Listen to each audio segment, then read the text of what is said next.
Bonjour à tous, bienvenue à la conférence des Bac+5 informatique qui préparent un diplôme de manager des systèmes d'information et qui sont là aujourd'hui pour vous parler de la fédération d'une équipe DSI autour d'un but commun et vous proposer des pistes à la fois de réflexion, d'action en lien avec les enjeux de la DSI de demain.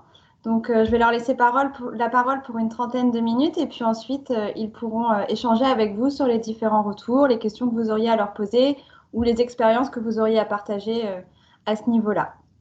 Je vous souhaite une très bonne conférence et puis amusez-vous bien côté animateur et profitez bien côté participant.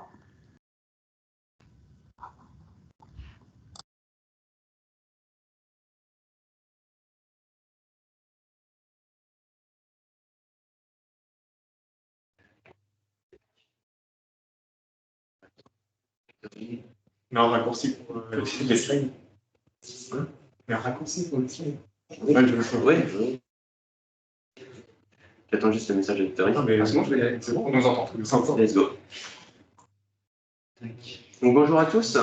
Merci de vous être inscrits à notre conférence qui est fédérer une équipe DSI autour d'un but commun. Donc, nous allons commencer. Donc, la conférence, il y aura 4 intervenants. Donc, Maxime Pontou, qui est administrateur système et réseau à AIS. Également, Lucas Lebet, qui travaille à AIS en tant qu'ingénieur système. Moi-même, qui occupe le poste de chef de projet. Et Quentin Chauvat, qui occupe le poste de chef de projet à ASI.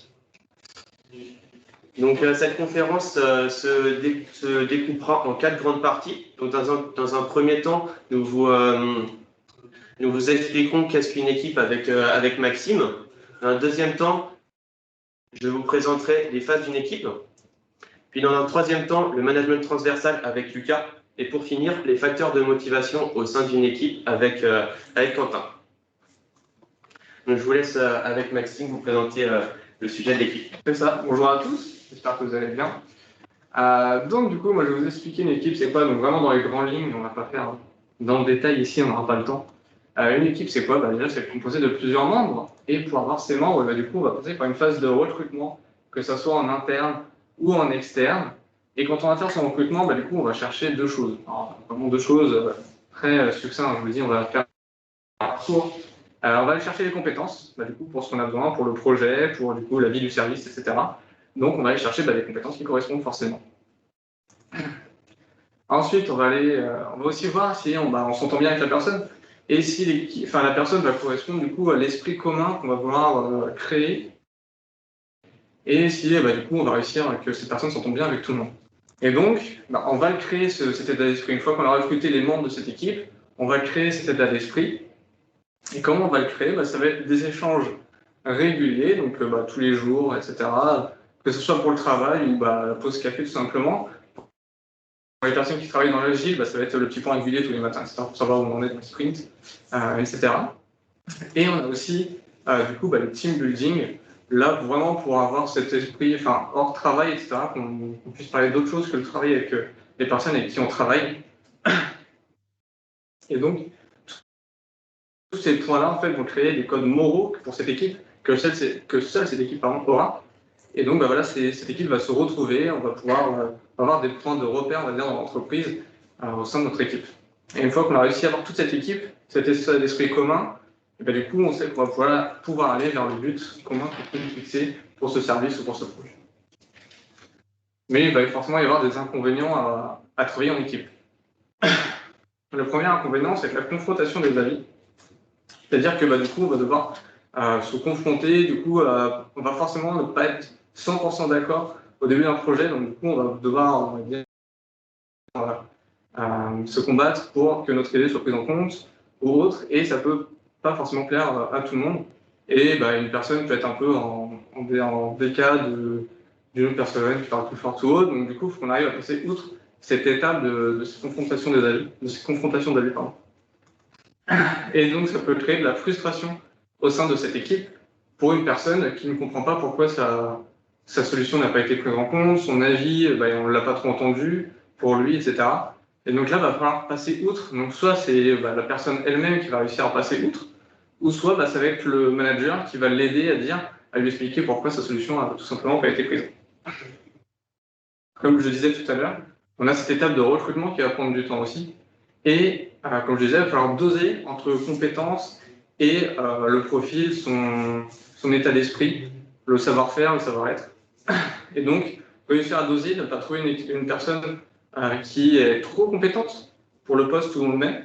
Déjà, cette personne ne va pas s'épanouir dans son travail, et ça peut aussi léser les personnes du coup qui sont dans cette équipe. Elles vont se sentir en dessous, et voilà. Ça peut aussi créer du coup un effet de on demande tout à cette personne ou on met tout sur cette personne. Du coup, ça peut vraiment avoir un déséquilibre au sein de cette équipe. Et aussi le travail en amont, forcément. Donc là, c'est une fois qu'on a fini le recrutement, etc. Donc, quand on est dans ce mode de fonctionnement, soit en projet ou que le service tourne, il va falloir gérer cette équipe. Si c'est un service, on va gérer les congés. De même pour un projet, parce que du coup, il va falloir doser, savoir, on va le mettre tant de temps sur cette mission, non, il est en congé, etc. Donc forcément, si on était tout seul, ça irait beaucoup plus vite, mais comme dit l'adage, on irait forcément moins loin. On va passer aux avantages, heureusement il y en a. Du coup, on retrouve en fait cette confrontation des avis, parce que cette confrontation des avis va nous permettre de créer des émulsions d'idées avec des brainstorming, des petits points le matin, etc. Et même si du coup, faut qu'on arrive du coup à avoir tous les avis, comme je disais tout à l'heure, ne pas léser une personne, ne pas écouter cette personne, etc.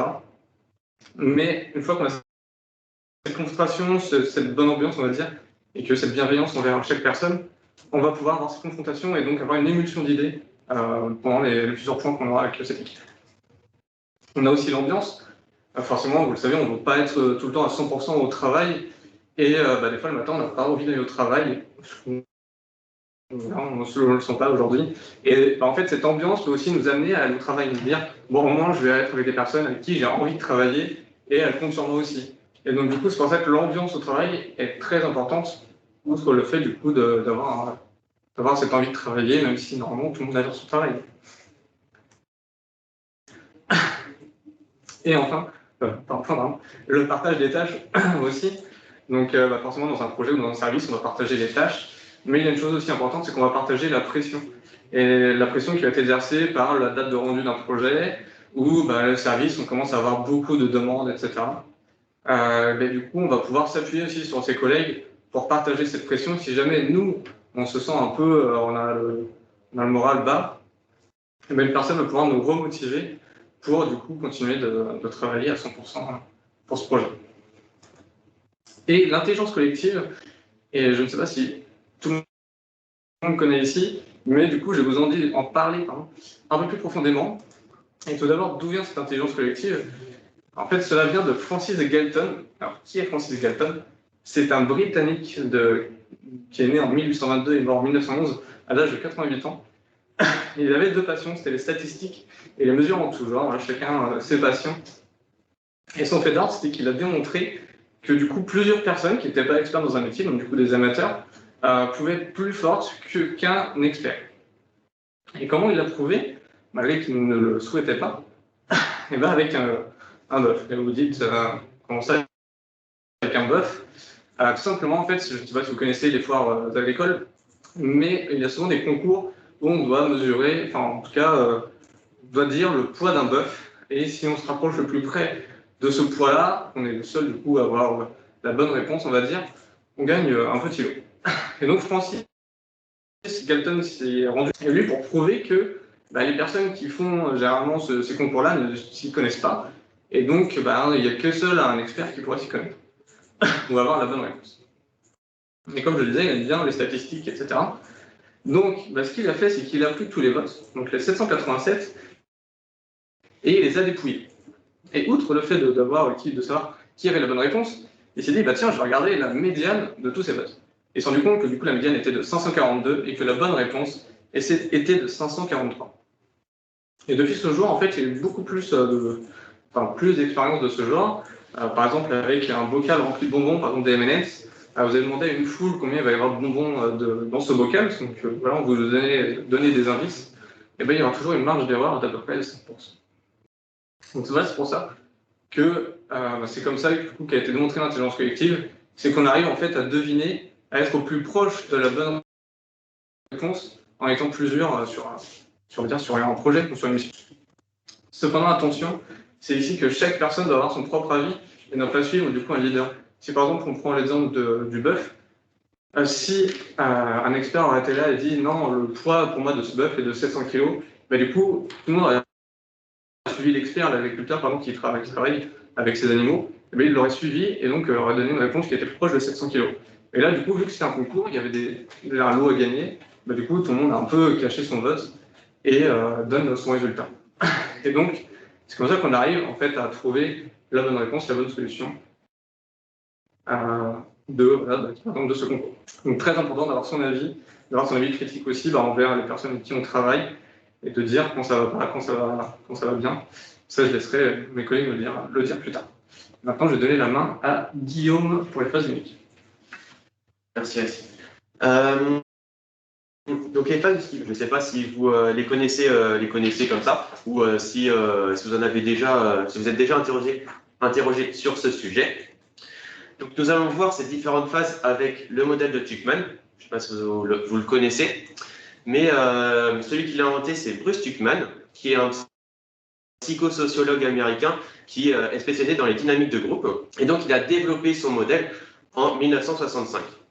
Qui était composé de 4 étapes, et il a venu ajouter une 5e étape en 1977, qui est la dissolution. Ces 5 étapes, elles démarrent dès lorsque votre équipe se voit pour la première fois, et elle va se terminer lorsque le projet va être terminé. Donc ces 5 phases sont inévitables pour toute équipe qui souhaite grandir, ou alors déjà produire des résultats sur un projet. Donc on va pouvoir voir plus en détail ces 5 prochaines étapes là, tout de suite. Donc la première étape. Donc lors de cette tâche, le manager vient constituer son équipe. Donc les membres ne se connaissent pas, ou alors se connaissent un peu, mais pas tous. Donc chacun d'entre eux vont avoir un comportement qui est différent. Certains vont être nerveux, d'autres vont être impatients, vont être enthousiastes à l'idée de commencer un nouveau projet et également de travailler avec de nouveaux collaborateurs. Durant cette phase, les sujets qui vont être amenés durant les premières réunions sont l'objectif, les différents objectifs du projet, le planning à réaliser, ainsi que les compétences et les intérêts de chacun afin qu'elles soient bien distinctes et que le manager les prenne en main. Donc le rôle du manager dans cette première phase, ça va être de coordonner et de guider sa nouvelle équipe sur le projet afin qu'il réussisse dans les meilleurs délais. Donc un climat de confiance entre le manager et les collaborateurs doit se créer dès cette première phase. Donc ensuite vient la deuxième phase, la phase de tension. Donc à ce stade, la situation va se dégrader et les collaborateurs, pourquoi? Parce que les collaborateurs vont connaître les personnalités de chacun et également de connaître comment chacun des collaborateurs travaille. Et donc avec ça, des tensions et des conflits surviennent. Donc votre rôle en tant que manager, ça va être de faciliter et d'être un peu un médiateur au sein de votre équipe pour encourager, faire comprendre que des tensions, c'est normal dans une équipe et qu'il vaut mieux les faire apparaître dans cette phase-là que dans les phases prochaines qui vont être beaucoup plus compliquées de répondre et de résoudre ces tensions. Donc, le manager doit communiquer un maximum avec ses collaborateurs pour lutter contre cette phase dite contre-productive. Donc la troisième phase, c'est la normalisation. Désormais, les collaborateurs ont appris à travailler ensemble, les tensions s'apaisent et cette harmonie au sein de l'équipe se crée. Un dynamisme d'équipe est installé dû à la confiance entre les membres de l'équipe et le manager. L'équipe devient plus efficace. Lors de cette étape, le manager va continuer à fédérer son équipe, donc à les encourager, à reconnaître le travail qu'ils ont effectué sur les différentes tâches et également continuer son travail de communication avec eux. Il va également rappeler les enjeux, les objectifs du projet. La quatrième phase, c'est la performance. Donc votre but en tant que manager a été atteint puisque l'équipe est à son apogée, elle est soudée et elle fonctionne très bien. L'équipe travaille ensemble pour répondre à tous les objectifs du projet et ils vont répondre à leurs problèmes en autonomie.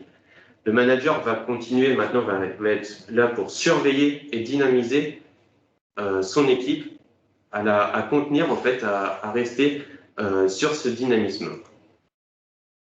La dernière étape, c'est la dissolution. Donc une fois que le projet est terminé, l'équipe va être dissoute et les collaborateurs vont être envoyés sur d'autres missions. Donc vous, votre rôle en tant que manager, ça va être d'accompagner vos collaborateurs sur ce changement-là et également célébrer la réussite du projet, qui n'est pas à oublier. Donc les enjeux de Tuckman, donc suite à ce modèle-là, donc c'est le modèle de Tuckman ne concerne pas uniquement une nouvelle équipe, c'est lorsqu'il y a un changement de contexte dans cette équipe-là, donc un départ ou une arrivée d'un collaborateur, par exemple. Donc le but également, c'est de créer une équipe performante dès le début de la première phase jusqu'à la dernière phase de la dissolution. Donc une équipe qui va être efficace et productive au plus rapidement. La troisième phase, c'est l'alchimie, l'évolution de son équipe. Donc le manager va être présent pour faire évoluer son équipe en termes de compétences, mais également en termes de cohésion, à travers des mini-réunions, des mini-team building, comme vous avez présenté Maxime tout à l'heure. Et le quatrième point que je vous souhaite parler, c'est le rôle manager, qui est de faciliter le passage inter-étapes et de guider son équipe sur ces 5 étapes. Maintenant que nous avons vu les différentes phases d'une équipe, nous allons pouvoir voir un des managements de fédération avec Lucas. Merci Guillaume, bonjour à tout le monde. Comme l'a dit Guillaume, pendant quelques minutes, je vais présenter un peu ce que c'est que le management transversal et comment fédérer autour de ça.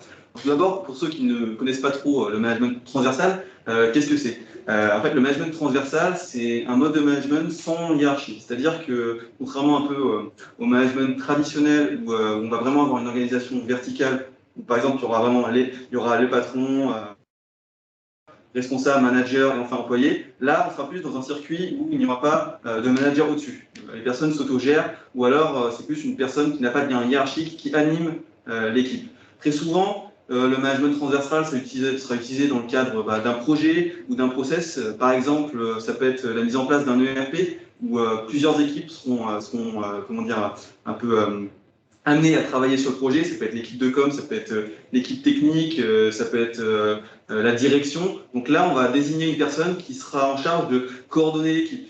Ce sera réellement elle qui sera un peu le référent de l'équipe. Alors, comment fédérer autour du management transversal ?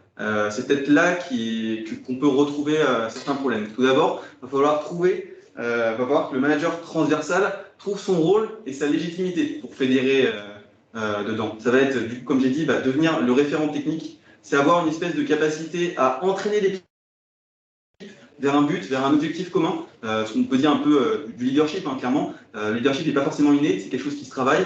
Mais voilà, il faut quand même l'avoir un minimum. Ensuite, ça va être insuffler un esprit collaboratif au sein de l'équipe.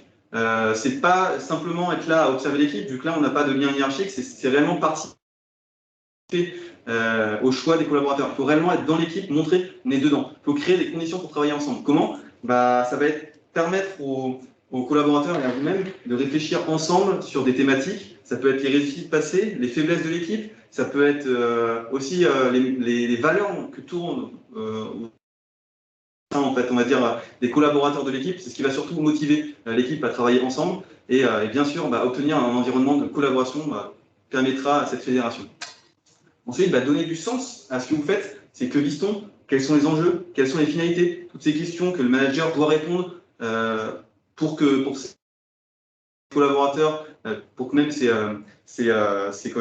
collègues travaillent ensemble et, on va dire, soient un peu unis.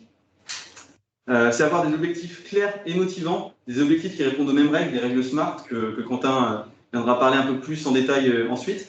Chaque collaborateur doit retirer un bénéfice. Un bénéfice, ça peut être un bénéfice de compétences, monter en compétences, ça peut être un bénéfice simplement de plaisir ou même de reconnaissance au sein de la boîte, donc un peu d'image, on va dire. mais il faut surtout rester vigilant aussi à ça. C'est pas être trop exigeant au niveau des attentes qu'on va avoir sur certains collaborateurs pour réellement gérer par rapport aux compétences. Il ne faut pas créer une espèce de concurrence au sein de l'équipe qui amènerait que du négatif. Ensuite, ça va être gérer les conflits, savoir réguler les conflits, c'est savoir connaître son équipe. À partir du moment où on va être un peu la personne qui règle les potentiels conflits de l'équipe, on aura une espèce de reconnaissance de l'équipe puisqu'on instaurera une stabilité. Pour ça, il va falloir maîtriser les outils de résolution pour pouvoir prévenir et anticiper les potentiels conflits à venir. Et enfin, motiver et communiquer, ça va être connaître ses collaborateurs, c'est savoir leurs envies, leur motivation, c'est comment ils travaillent. Informer n'est pas communiquer, comme dirait Sofiane Roland, c'est savoir soigner à sa communication, c'est savoir gérer sa relation avec les communicants. C'est vraiment quelque chose de très important. C'est pas simplement on donne les choses, c'est vraiment faire des feedbacks, que ce soit pas ascendant de vous vers les collaborateurs, mais vraiment des collaborateurs vers tout le monde.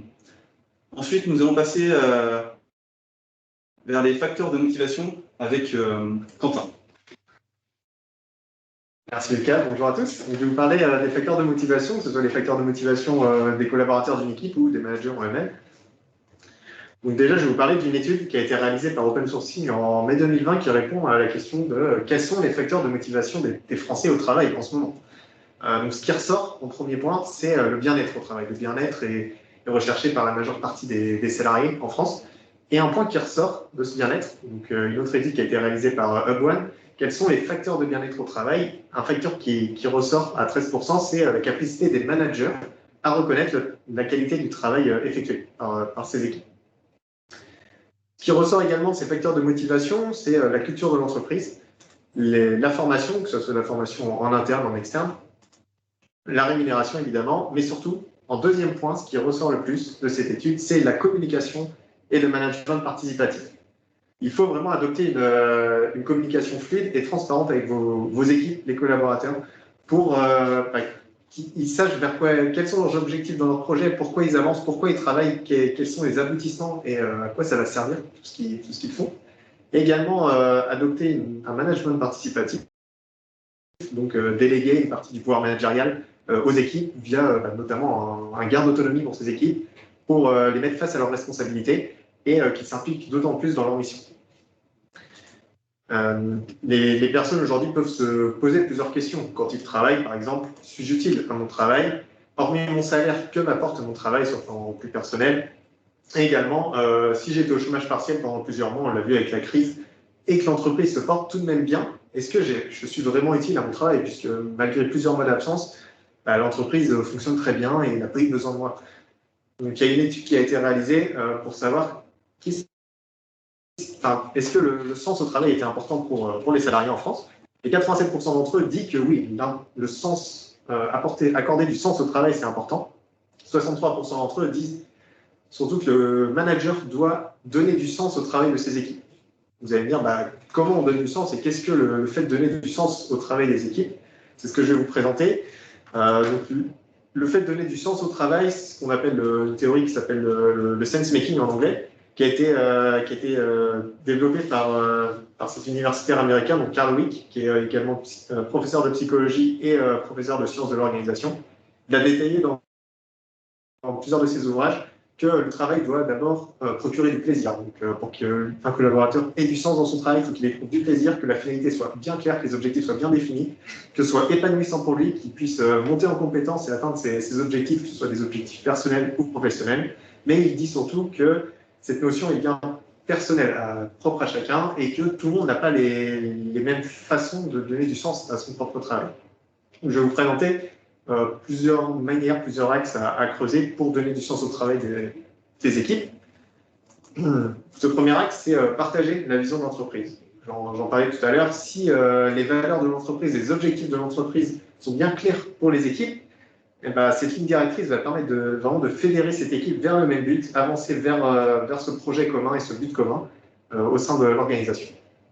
Le deuxième point, c'est fixer des objectifs SMART, donc des objectifs spécifiques, mesurables, acceptables, réalistes et temporellement définis. Donc si vous fixez bien des objectifs à vos équipes qui soit bien défini dans le temps, que ce soit vraiment réalisable pour eux et qu'ils ne partent pas directement défaitistes parce qu'ils pensent que ce n'est pas réalisable. Ils vont réaliser ces objectifs, ils vont avancer dans le projet et tout va bien pour l'entreprise.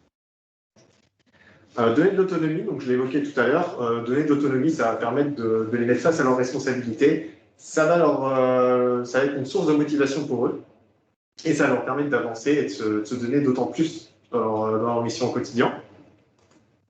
Également, le fait de féliciter les collaborateurs, donc bien reconnaître le travail qui est effectué, que ce soit par une personne ou par une équipe à la fin d'un projet, et dire félicitations, ça s'est super bien passé, voir un petit coup après ou donner une prime. Enfin, vraiment qu'il y a cet aspect plus convivial et le fait de reconnaître les accomplissements d'une équipe.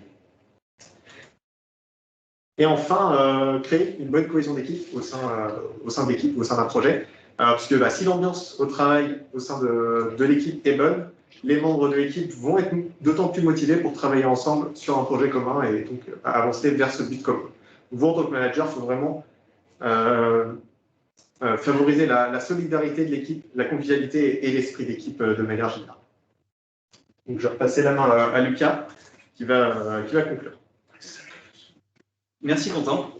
Du coup, pour conclure, et tout d'abord, afin un peu que vous sachiez pourquoi vous êtes là, on va parler des enjeux de la DSI autour de la fédération des équipes, donc là plus accessoirement sur la DSI. Tout d'abord, pour vous, ça va être d'avoir une équipe DSI soudée et impliquée, c'est-à-dire avoir des personnes qui aiment travailler ensemble, qui savent pourquoi ils travaillent ensemble et qui auront du coup beaucoup moins de mal à se partager des connaissances. On sait très bien, on connaît des personnes qui gardent un peu les ressources pour eux, en pensant que ils auront plus de pouvoir ou quoi que ce soit. Là, le partage de connaissances sera clair, les personnes savent pourquoi ils le font, parce qu'ils vont partager le même but et le même objectif à la fin. En deuxième, ça va être créer des valeurs partagées, puisque forcément, un projet ne se passe pas forcément toujours bien. Il y a des hauts et des bas autour du but commun, on va dire. Grâce un peu à ces hauts et ces bas, vous allez créer des valeurs communes dans l'équipe qui permettront un peu de se rappeler de ça et de créer un lien entre eux. Et bien sûr, avec ça aussi, ça va être l'intégration de votre vision et peut-être aussi celle de la direction. Clairement, quand l'équipe comprend pourquoi elle fait ça, elle intègre forcément votre vision et celle de la direction. On va dire plutôt la vision stratégique de l'entreprise. En troisième, améliorer l'image de la DSI, c'est renforcer l'image du SI auprès des autres services de l'entreprise, mais aussi par rapport à vos clients. Forcément, quand on voit une DSI qui travaille bien, qui n'a pas trop de problèmes, on va dire qu'ils sont ensemble, unis vers un même but à chaque fois, forcément, on va plus se tourner vers un SI de ce type-là. Et aussi, bien sûr, plus de confiance dans votre équipe. Clairement, moi, si je viens à rejoindre une équipe où on voit clairement que tous les collaborateurs marchent, on va dire, vers le même but, marchent en commun, c'est beaucoup plus accueillant et j'aurai tout de suite beaucoup plus confiance en l'équipe. Et enfin, bien sûr, parce que les résultats sont toujours un peu la recherche de toute entreprise pour rester et pour survivre, c'est l'atteinte des objectifs, la montée en puissance de l'équipe sur différentes technologies et bien sûr, une équipe bien ensemble, une équipe soudée, c'est une réussite des projets forcément. Et du coup, des résultats positifs, des résultats montés. Donc pour conclure autour de la fédération, autour d'un but commun, dans un premier temps, ça va être, comme l'ont dit mes collaborateurs, ça va être la nécessité du changement, c'est savoir pourquoi chaque collaborateur travaille dans ce projet-là. Il faut donner du sens au projet, il faut donner un objectif, il faut donner quelque chose à réfléchir forcément. Comment faire ça? Ça va être de la concertation et de l'implication, ça va leur permettre d'avoir de l'importance dans le projet, des choix. En deuxième, des facteurs de motivation, donner confiance en l'équipe. C'est pas forcément quelque chose de simple, comme l'a dit Quentin, mais il faut le donner. Il faut féliciter l'équipe, que ce soit à l'écrit ou à l'oral. Il faut leur donner des objectifs, parce que sans objectifs, des collaborateurs s'ennuient, ils ne savent pas pourquoi ils font ça. Donc les objectifs SMART, décrivez bien cela. Ensuite, la mise en place d'outils collaboratifs. On n'en a pas beaucoup parlé, mais c'est réellement un outil qui permet de fédérer l'équipe autour d'un objectif, puisque pour le manager, ça permet le suivi des projets et des objectifs.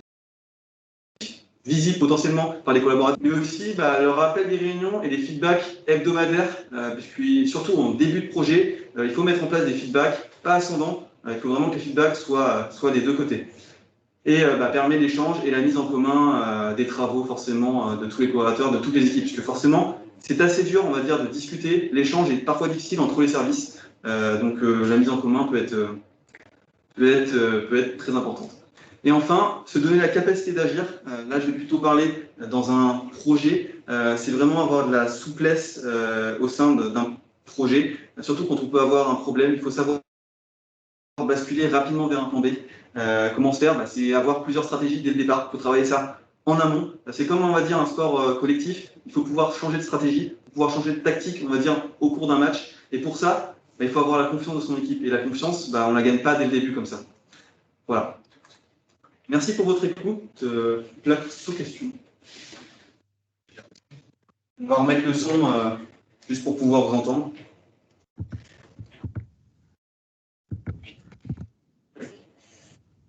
Merci à vous. Est-ce que vous nous entendez? Oui, c'est bon. Petite seconde. J'ai une question concernant les différentes générations. Comment est-ce que selon vous, on peut manager, est-ce qu'on doit manager déjà différemment les différentes générations? Et si oui, quels seraient les aspects sur lesquels il faut être vigilant en fonction de la génération qu'on manage et pour aussi créer cette fédération d'équipe avec de l'intergénérationnel?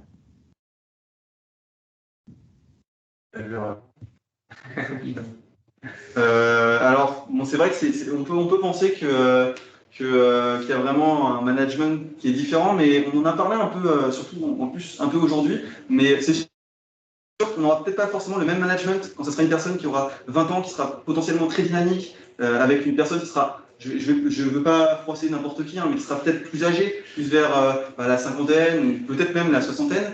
On n'aura pas forcément le même management, il va falloir peut-être pas trop le brusquer, mais au final, on a vu que quand on va rajouter ces personnes-là dans une équipe potentiellement jeune et dynamique, la personne va aussi un peu prendre les marques du groupe et un peu travailler comme eux. Alors forcément, elle ne pourra pas faire la même chose et peut-être que ça ne va pas coller avec la personne. Mais en soi, le management peut être le même.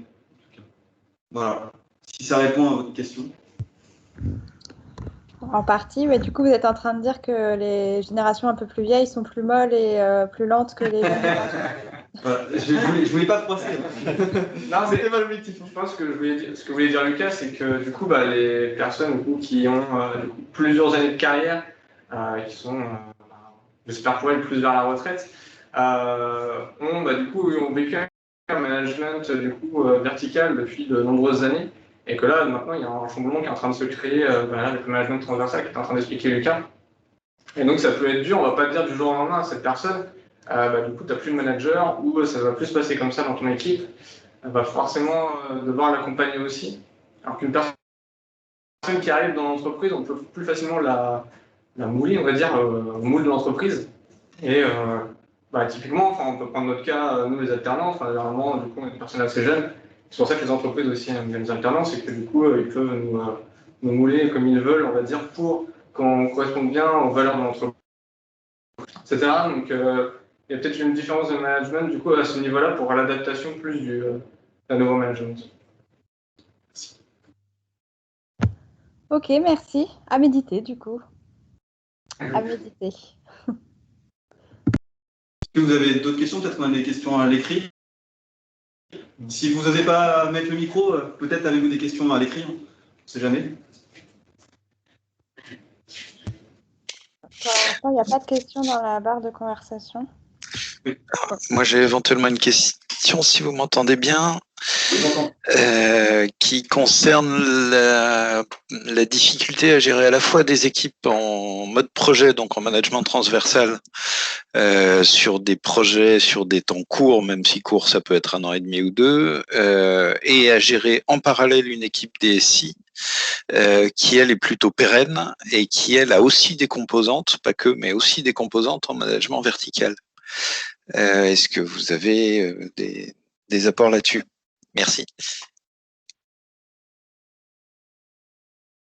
Est-ce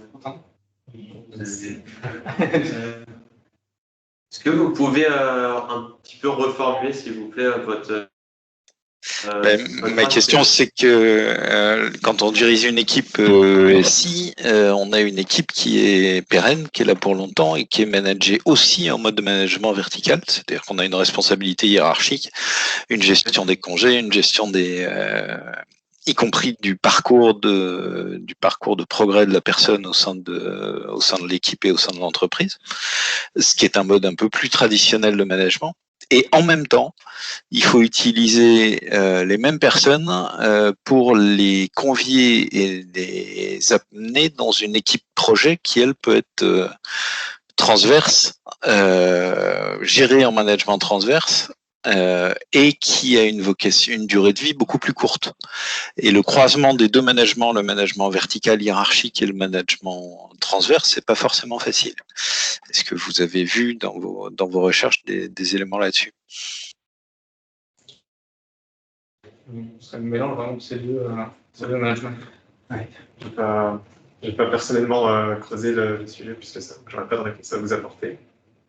Je sais pas si tu as ça, Lucien. Non, c'est vrai que non, parce que j'ai surtout fait des recherches sur le management transversal pur et dur, plus dans des startups ou vraiment dans des équipes en tant que tel, mais un management vertical plus du management. Après, c'est vrai que c'est plutôt assez logique hein, au final, parce que c'est un peu ce que j'ai eu l'année dernière, mais c'était pas sur des projets d'1 ou 2 ans. Après, est-ce que je peux apporter plus d'informations Non. Parce que pour moi, c'est que le management du coup, vertical va plus prendre le dessus aussi par rapport au transversal, vu que le projet va faire partie de la DSI, donc du coup, la DSI va l'englober. Et en tout cas, pour moi, la vision, c'est que le vertical va prendre le dessus, et donc du coup, quand on va gérer ce projet-là, l'horizontal va le faire pour tout ce qui est mission. Mais par contre, après, forcément, pour le management, on va garder ce côté vertical. C'est mon avis. Parce que dans ce genre de cas, si je peux pour récupérer un peu plus d'informations, le manager hiérarchique peut être à la fois du coup un peu collaborateur littéralement. On peut avoir à piloter un projet éventuellement stratégique avec une équipe transverse composée entre autres de personnes dont on est le responsable hiérarchique dans un management vertical. Alors pour apporter un petit retour d'expérience, c'est les situations les plus complexes que d'avoir à donner de l'autonomie à des personnes dont on est le responsable hiérarchique. Avec qui on a une habitude de travail en mode MCO, donc entretien courant, et qu'il faut amener à changer d'habitude de travail quand on bascule sur un mode projet, sur une évolution majeure de l'outil. Mais c'est un des points durs de la question du management dans les équipes ici. Les personnes sont réticentes. Non, mais le changement d'habitude de travail et on peut faire face à des personnes dont on change à la fois l'objet du travail, l'habitude de travail, et qui doivent devenir autonomes alors qu'elles avaient un mode de fonctionnement qui était acquis, elles étaient en mode run courant et ce changement-là, cette bascule-là est parfois compliquée. Effectivement, avant où on leur donnait ce qu'il y avait à faire, et là du coup elles devaient se débrouiller un peu pour trouver prochaine tâche, etc. Je pense que c'est toujours de l'accompagnement pour moi. Comme on le disait tout à l'heure, faire accompagner du coup cette transition pour que ça se passe de mieux en mieux. C'est sûr que si c'est du jour au lendemain, c'est compliqué. Mais là, on est dans le cas où il y a quand même une cogestion, quoi. Il y a de la cogestion verticale. Oui, mais comme il disait, c'est qu'avant, on va lui donner une mission pour que, pendant cette semaine, tu vas faire ça. Et là, ça va être à lui après de se gérer et de dire, on va voir cette question d'autonomie. Et là, oui, on comprend. Mon petit retour d'expérience, c'est que l'animateur du projet doit pas être la même personne que l'hiérarchie. Pour permettre un croisement des deux managements et ça par contre, voilà. Ah oui, sinon ça reste du vertical. Exactement. Merci pour ce retour d'expérience. Oui, je vous en prie. D'autres questions? Il reste du temps pour une petite dernière question, si vous voulez.